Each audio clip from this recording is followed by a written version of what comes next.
നമസ്കാരം. ടൈം മീഡിയയിലേക്ക് സ്വാഗതം. നമ്മുടെ അടുക്കളയിലെ അരിയുടെ വിലയും വാഹനങ്ങളിലെ പെട്രോളും തമ്മിൽ എന്താണ് ബന്ധമെന്ന് ഞാൻ ചോദിച്ചാൽ നിങ്ങൾ എന്ത് ഉത്തരം പറയും? ഒരിക്കൽ കൂടി ചോദ്യം ആവർത്തിക്കാം. നമ്മളുടെ അടുക്കളയിലെ ചോറ് വെക്കുന്ന അരിയും നിങ്ങളുടെ വാഹനത്തിൽ നിറയ്ക്കുന്ന പെട്രോളും തമ്മിൽ എന്താണ് ബന്ധം? ഇതാണ് ചോദ്യം. ചിലപ്പോൾ നിങ്ങൾ ആ സാധനങ്ങൾ തമ്മിൽ യാതൊരു ബന്ധവുമില്ലെന്ന് എന്നോട് തർപ്പിച്ചു പറഞ്ഞേക്കാം. എന്നാൽ യാഥാർത്ഥ്യം അങ്ങനെയല്ല എന്നാണ് അന്വേഷണത്തിൽ അറിയാൻ കഴിഞ്ഞത്. സമീപകാലത്ത് അരിക്ക് വില കുതിച്ചുയരാനുള്ള കാരണങ്ങളിലൊന്ന് നമ്മൾ നമ്മുടെ വാഹനങ്ങളിൽ നിറയ്ക്കുന്ന ഇന്ധനമാണ് എന്ന് പറഞ്ഞാൽ നിങ്ങൾ വിശ്വസിക്കുമോ? ഇവിടെയാണ് ഈ വിഷയത്തിന്റെ പ്രസക്തി. വാഹനത്തിൽ നിറയ്ക്കുന്ന പെട്രോളും അടുക്കളയിലെ അരിയും തമ്മിൽ ഒരമ്മ പറ്റ അളിയന്മാരെ പോലെ തന്നെയാണെന്ന് നിങ്ങൾ അറിഞ്ഞിരിക്കണമെന്നാണ് ഞാൻ പറഞ്ഞു വരുന്നത്. അതിന് ഇന്ത്യയുടെ എഥനോൾ ബ്ലെൻഡിംഗ് പദ്ധതി ഭക്ഷ്യസുരക്ഷയും സാധാരണക്കാരന്റെ ജീവിത ചെലവിനെയും എങ്ങനെ ബാധിക്കുന്നു എന്ന് നമുക്ക് വിശദമായി ഒന്ന് പരിശോധിക്കാം. ഈ വിഷയം അല്പം കട്ടി കൂടിയതും സാധാരണക്കാരന്റെ കഞ്ഞുകൂടി മുട്ടിക്കുന്ന ഒരു വിഷയമായതുകൊണ്ടും വളരെ ശ്രദ്ധയോടെ ഒന്ന് മനസ്സിലാക്കിയിരിക്കുന്നത് ഭാവിയിൽ ഗുണം ചെയ്യുമെന്നാണ് എൻ്റെ അഭിപ്രായം. ഇനി നമുക്ക് എന്താണ് ഇന്ത്യയുടെ എഥനോൾ ബ്ലെൻഡിംഗ് പദ്ധതി എന്ന് അറിയാം. നമ്മുടെ ഇന്ത്യയുടെ വർദ്ധിച്ചു വരുന്ന ഇന്ധന ഇറക്കുമതി കുറയ്ക്കുന്നതിനും കാർബൺ ബഹിർഗമനം നിയന്ത്രിക്കുന്നതിനും കർഷകർക്ക് അധിക വരുമാനം നൽകുന്നതിനുമായി കേന്ദ്ര സർക്കാർ ആവിഷ്കരിച്ച ഒരു നല്ല പദ്ധതിയാണ് എഥനോൾ ബ്ലെൻഡിംഗ് പ്രോഗ്രാം അഥവാ EBP. പെട്രോളിൽ ജൈവവസ്തുക്കളിൽ നിന്ന് ഉൽപ്പാദിപ്പിക്കുന്ന എഥനോൾ ഒരു നിശ്ചിത ശതമാനം ചേർക്കുന്നതിനെയാണ് എഥനോൾ ബ്ലെൻഡിംഗ് എന്ന് പറയുന്നത്. 2030 പെട്രോളിൽ 20% എഥനോൾ ചേർക്കുക എന്നതായിരുന്നു പ്രാഥമികമായ ലക്ഷ്യം. എന്നാൽ ഈ ലക്ഷ്യം 5 വർഷം മുൻപേ തന്നെ, അതായത് 2025 തന്നെ കൈവരിക്കാൻ സർക്കാർ പെട്ടെന്നൊരു തീരുമാനമെടുത്തു. ഈ ദ്രുതഗതിയിലുള്ള മാറ്റമാണ് നിലവിലെ ഈ വിഷയം സംബന്ധിച്ച ചർച്ചകൾക്ക് അടിസ്ഥാനമായിരിക്കുന്നത്. ശ്രദ്ധിച്ചു കേൾക്കണം. നമ്മുടെ പ്രിയപ്പെട്ട ആഹാരമായ അരി എങ്ങനെ ഇന്ധനമായി മാറുന്നുവെന്ന് നിങ്ങൾ ചിന്തിച്ചിട്ടുണ്ടോ? എഥനോൾ ഉൽപ്പാദനത്തിന് പ്രധാനമായും ഉപയോഗിക്കുന്നത് കരിമ്പിന്റെ ഉപോൽപ്പന്നങ്ങളാണ്. എന്നാൽ E20 എന്ന വലിയ ലക്ഷ്യം വേഗത്തിൽ കൈവരിക്കാൻ കരിമ്പ് കൊണ്ട് മാത്രം മതിയാവത്തില്ല. ഇതോടെയാണ് സർക്കാർ നമ്മുടെ ഭക്ഷ്യധാന്യങ്ങളെ, പ്രത്യേകിച്ച് ചോളവും അരിയും എഥനോൾ നിർമ്മിക്കാനായി ഉപയോഗിക്കാൻ അനുമതി നൽകിയത്. ഫുഡ് കോർപ്പറേഷൻ ഓഫ് ഇന്ത്യയുടെ ഗോഡൌണുകളിൽ സംഭരിച്ചിരിക്കുന്ന അധികമായ അരിയാണ് ഇതിനായി ഉപയോഗിച്ചുകൊണ്ടിരിക്കുന്നത്. ലഭ്യമായ കണക്കനുസരിച്ച് കഴിഞ്ഞ വർഷം ഏകദേശം 52 ലക്ഷം ടൺ അരി, അതായത് 520 കോടി കിലോഗ്രാം അരി എഥനോൾ ഉൽപ്പാദിപ്പിക്കുന്ന ഡിസ്റ്റിലറികൾക്ക് കൈമാറി. ഇത് വളരെ വ്യക്തമായി മനസ്സിലാക്കാനായി കണക്കൊന്ന് വിശാലമായി അല്ലെങ്കിൽ ലളിതമായി പറഞ്ഞാൽ, ഇത് കേരളത്തിലെ ഓരോ വ്യക്തിക്കും, അതായത് എനിക്കും നിങ്ങൾക്കും ഏകദേശം 140 കിലോ വീതമോ, അതല്ലെങ്കിൽ ഇന്ത്യ എന്ന മഹാരാജ്യത്തെ മൊത്തത്തിൽ എടുക്കുകയാണെങ്കിൽ ഓരോ പൗരനും 3.5 കിലോ വീതമോ നൽകാൻ പര്യാപ്തമായ അളവിലുള്ള അരിയാണ്. ഇപ്പോൾ വ്യക്തമായെന്ന് വിശ്വസിക്കുന്നു. പൊതുവിതരണ സമ്പ്രദായത്തിലൂടെയും മറ്റ് ക്ഷേമ പദ്ധതികളിലൂടെയും ജനങ്ങളിലേക്ക് എത്തേണ്ടിയിരുന്ന അരിയാണ് ഇത്തരത്തിൽ ഇന്ധനമായി മാറിയതെന്ന് ഓർക്കുമ്പോൾ നിങ്ങൾക്ക് സംഗതിയുടെ ഗൗരവം നന്നായി പിടികിട്ടും. ഇനി അരിയുടെ വിലക്കയറ്റത്തിന്റെ കാരണം എന്താണെന്ന് നമുക്ക് നോക്കാം. ഒരു ഭക്ഷ്യവസ്തു വൻതോതിൽ വ്യാവസായിക ആവശ്യത്തിനായി വകമാറ്റുമ്പോൾ വിപണിയിൽ അതിന്റെ ലഭ്യത കുറയുകയും വില വർദ്ധിക്കുകയും ചെയ്യുന്നത് സ്വാഭാവികമാണ്. ഉദാഹരണത്തിന്, ഇന്ത്യ അണുശക്തി പരീക്ഷണങ്ങൾ നടത്തുമ്പോൾ രാജ്യത്ത് ഉള്ളിക്കും സവാളയ്ക്കും ലഭ്യത കുറയുമെന്ന് കേട്ടിട്ടുണ്ട്. അത് പരീക്ഷണ സ്ഥലത്ത് അണുവികരണം തടയാനായി ടൺ കണക്കിന് ഉള്ളിയും സവോളയും കുന്നുകൂട്ടി ഇടുമെന്നാണ് എവിടെയോ വായിച്ചത്.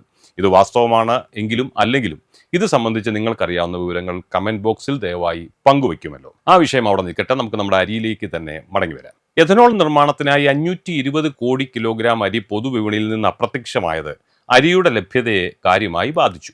ഇത് ഡിമാൻഡ് സപ്ലൈ സമവാക്യത്തെ തകിടം മറിച്ചു. കേരളം, തമിഴ്നാട്, ആന്ധ്രാപ്രദേശ്, കർണാടക തുടങ്ങിയ ഉൽപാദക സംസ്ഥാനങ്ങളിലും ഉപഭോക്തൃ സംസ്ഥാനങ്ങളിലും അരി വില കിലോയ്ക്ക് 35 രൂപയിൽ നിന്ന് 50 രൂപയിലേക്ക് വളരെ വേഗത്തിൽ ഉയർന്നതിന് പിന്നിലെ പ്രധാന ഘടകങ്ങളിലൊന്ന് ഈ ഒരു കാര്യമാണ്.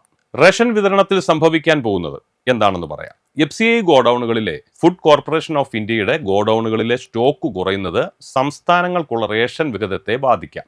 ഇത് സാധാരണ കുടുംബങ്ങളെ കൂടുതലായി സ്വകാര്യ വിപണിയെ ആശ്രയിക്കാൻ നിർബന്ധിതരാക്കുകയും അവർക്ക് വലിയ സാമ്പത്തിക ഭാരം വർദ്ധിക്കുകയും ചെയ്യുന്നു. ഈ വിമർശനങ്ങൾക്കിടയിലും സർക്കാർ ഈ പദ്ധതിയെ ന്യായീകരിക്കുന്നത് 3 പ്രധാന നേട്ടങ്ങൾ ചൂണ്ടിക്കാണിച്ചിട്ടാണ്. അതിലൊന്ന് വിദേശ നാണ്യത്തിലെ ലാഭം. എഥനോൾ ബ്ലെൻഡിംഗ് വഴി ക്രൂഡ് ഓയിൽ ഇറക്കുമതി കുറയ്ക്കാൻ നമുക്ക് സാധിച്ചു. ഇത് കോടിക്കണക്കിന് രൂപയുടെ വിദേശ നാണ്യം ലാഭിക്കാൻ രാജ്യത്തെ സഹായിച്ചു എന്നാണ് പെട്രോളിയം മന്ത്രാലയത്തിന്റെ വിശദീകരണം. ഇനി രണ്ടാമത്, പരിസ്ഥിതി സൗഹൃദം. പെട്രോളുമായി താരതമ്യം ചെയ്യുമ്പോൾ എഥനോൾ കത്തുമ്പോൾ കാർബൺ ബഹിർഗമനം കുറവാണ്. ഇത് രാജ്യത്തിന്റെ കാർബൺ ഫുട് പ്രിന്റ് കുറയ്ക്കാൻ സഹായിക്കുമെന്ന് സർക്കാർ അവകാശപ്പെടുന്നു. ഇനി അടുത്തത്, കർഷകർക്ക് അധികമായ വരുമാനം. കേടായതും അധികം വരുന്നതുമായ ധാന്യങ്ങൾക്ക് നല്ല വില ലഭിക്കുന്നതിലൂടെ കർഷകരുടെ വരുമാനം വർദ്ധിച്ചുവെന്നും സർക്കാർ പറയുന്നു. എന്നിരുന്നാലും ഭക്ഷ്യസുരക്ഷയെ അപകടത്തിലാക്കിക്കൊണ്ട് ഊർജ്ജ സുരക്ഷ നേടുന്നത് ശരിയായ നയമാണോ എന്ന മറുചോദ്യം ടൈം മീഡിയ നിങ്ങൾക്ക് മുമ്പിലേക്ക് ചർച്ചയ്ക്കായി വെക്കുകയാണ്. ഇനി എഥനോൾ കലർത്തിയ ഇന്ധനം ഉപയോഗിക്കുന്ന വാഹന ഉടമകൾ നേരിടുന്ന പ്രശ്നങ്ങളെക്കുറിച്ച് കൂടി നമ്മളൊന്ന് സംസാരിക്കേണ്ടതായിട്ടുണ്ട്. E20 ഇന്ധനം പൂർണ്ണമായി ഉപയോഗിക്കാൻ ഇന്ത്യയിലെ ഭൂരിഭാഗം വാഹനങ്ങളും സജ്ജമല്ല എന്നതാണ് മറ്റൊരു പ്രധാന പ്രശ്നം. ഒന്നാമതായി, വാഹനത്തിന്റെ മൈലേജ് കുറയുന്നു. വ്യാപകമായ പരാതിയാണ്. എഥനോൾ കലർത്തിയ പെട്രോൾ ഉപയോഗിക്കുമ്പോൾ വാഹനങ്ങളുടെ മൈലേജ് ഗണ്യമായി കുറയുന്നുവെന്നാണ് ഉപഭോക്താക്കൾ വ്യാപകമായി പരാതിപ്പെടുന്നത്. രണ്ടാമതായി, ഗൗരവമായ ഒരു പ്രശ്നമാണ് നമ്മുടെ വാഹനത്തിന്റെ എഞ്ചിനിൽ ഉണ്ടാകുന്ന തകരാറുകൾ. E20 ഇന്ധനത്തിന് അനുയോജ്യമല്ലാത്ത വാഹനങ്ങളുടെ എഞ്ചിനുകളിലെ റബ്ബർ, പ്ലാസ്റ്റിക് ഭാഗങ്ങൾക്ക് വളരെ വേഗത്തിൽ കേടുപാടുകൾ സംഭവിക്കാനും ഇന്ധന ലൈനുകളിൽ പ്രശ്നങ്ങൾ ഉണ്ടാകാനും വളരെ സാധ്യത കൂടുതലാണ്. ഇതിടയ്ക്കിടെയുള്ള അറ്റകുറ്റപ്പണികൾക്കായിട്ട് വാഹനത്തെ ഗാരേജിൽ കയറ്റേണ്ടതായിട്ട് വരുന്നു. ഇനി അടുത്തത് അധിക ചെലവാണ്. പഴയ വാഹനങ്ങളെ E20 ഇന്ധനത്തിന് അനുയോജ്യമാക്കാൻ പ്രത്യേക കിറ്റുകൾ വാഹനങ്ങൾക്കുള്ളിൽ സ്ഥാപിക്കേണ്ടി വരുന്നുണ്ട്.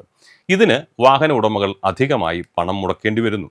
വിപണിയും വാഹന നിർമ്മാതാക്കളും പൂർണ്ണമായി ഈ ഒരു മാറ്റത്തിന് തയ്യാറെടുക്കുന്നതിന് മുൻപാണ് E20 എന്ന ഈ ലക്ഷ്യം നടപ്പാക്കിയതെന്ന വിമർശനത്തെ ഈ പ്രശ്നങ്ങളെല്ലാം തന്നെ ശരിവെക്കുന്നു. 2030 നടപ്പാക്കാൻ നീതി ആയോഗ് നിർദ്ദേശിച്ച ഒരു പദ്ധതി കൃത്യമായ പഠനങ്ങളോ മുന്നൊരുക്കങ്ങളോ ഇല്ലാതെ 2025 മാറ്റിയപ്പോൾ അതിന്റെ പ്രത്യാഘാതങ്ങൾ അനുഭവിക്കുന്നത് നമ്മളെ പോലുള്ള സാധാരണ ജനങ്ങളാണ്. ഒരു വശത്ത് ഊർജ്ജ സുരക്ഷയും പരിസ്ഥിതി സംരക്ഷണവും പോലുള്ള നല്ല ലക്ഷ്യങ്ങളുണ്ടെങ്കിലും മറുവശത്ത് ഭക്ഷ്യവസ്തുക്കളുടെ വിലക്കയറ്റവും സാധാരണക്കാരന്റെ വാഹനങ്ങൾക്ക് സംഭവിക്കുന്ന ഗുരുതരമായ കേടുപാടുകളും നമുക്ക് അവഗണിക്കാനാവില്ല.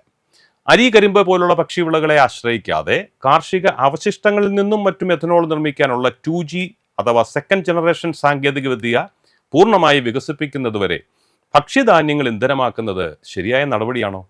ഈ ചോദ്യം അന്തരീക്ഷത്തിൽ അലയടിച്ചുകൊണ്ടിരിക്കുന്നു. ഒരു രാജ്യത്തിന്റെ ഊർജ്ജ ആവശ്യങ്ങൾ അതിന്റെ പൗരന്മാരുടെ അന്നം മുട്ടിച്ചുകൊണ്ടാകരുത് എന്നാണ് ടൈം മീഡിയയ്ക്കും ഈ വിഷയത്തിൽ അഭിപ്രായപ്പെടാനുള്ളത്. ഈ നയത്തിന്റെ യഥാർത്ഥ ഗുണഭോക്താക്കൾ ആരാണ് എന്നുള്ള ചോദ്യം ഇന്നും പ്രസക്തമായി തുടരുകയാണ്. ഏതായാലും നിങ്ങൾക്ക് അഭിപ്രായങ്ങൾ കമന്റ് ബോക്സിൽ രേഖപ്പെടുത്താം. ഇത്തരം വളരെ ഇൻഫോർമേറ്റീവായ വാർത്തകൾ നിങ്ങളിൽ എത്തിക്കുന്ന ഈ ചാനൽ നിങ്ങൾക്ക് ഇഷ്ടമായെങ്കിൽ ദി ടൈം മീഡിയ എന്ന യൂട്യൂബ് ചാനൽ നിങ്ങൾ സബ്സ്ക്രൈബ് ചെയ്യുക, ലൈക്കും ഷെയറും നൽകി മറ്റുള്ളവരിലേക്ക് ഇതെത്തിക്കുകയും ചെയ്യുക. മറ്റൊരു പ്രധാനപ്പെട്ട വിഷയവുമായി വീണ്ടും നിങ്ങളെ കാണുന്നതുവരെ എല്ലാവർക്കും നന്ദി, നമസ്കാരം.